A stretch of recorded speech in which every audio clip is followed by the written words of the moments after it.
جايب لك النهارده يا صاحبي مود للعبة اف تي اس مخليها ممتعة جدا، وكل الفرق محدثة بآخر الأطقم اللي انتقلت لسنة 2023. زي ما احنا عارفين يا صاحبي، لعبة اف تي اس واحدة من أفضل ألعاب كرة القدم الأوفلاين، وبنزل لها مودات كتير. فالنهارده حابب اروق عليك بالمود الجميل ده، فمن غير رغي كتير يلا بينا نبتدي. اللعبه صعبه من تطوير شركه فيرست تاتش جيمز اللي هي مطوره لعبه دريم ليج. المهم ان اللعبه بقتش تتطور، المطورين وقفوا تطوير اللعبه من سنه 2019. كل فتره بينزل لها مودات وباتشات من المطورين على اليوتيوب. فالنهارده جايب لك اللعبه باخر الاطقم والانتقالات من سنه 2023. هتلاقي جميع الانتقالات الجديده لكل اللاعبين، وكمان برضو الاطقم محدثه لاخر تحديث لكل الفرق. هنشرح بقى اللعبه على السريع كده. اول ما تفتح اللعبه يا صاحبي هيظهر لك القوائم دي، وعندك هنا مود اسمه المانجر مود. وفي المود ده هتقدر تكون فريق وتجيب لعيبه من السوق وهتنافس بيهم على بطوله الدوري.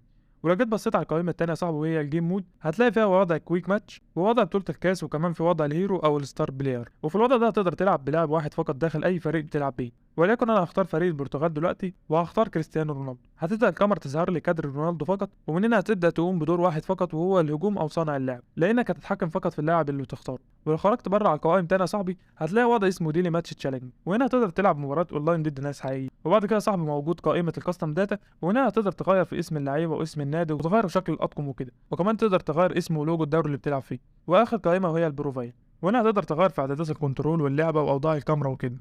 خلصنا بقى كده شرح القوائم، ندخل على الاضافات داخل المباراه.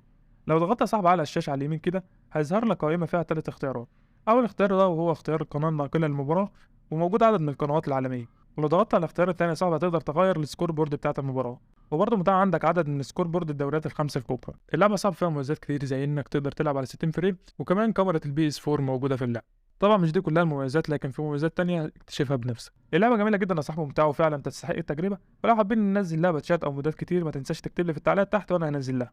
كده فهمت كل حاجه في اللعبه صح؟ مش باقي انك تدوس لايك للفيديو وتشترك في القناه وتفعل جرس التنبيهات على الكل، وتستنى الفيديو الجاي.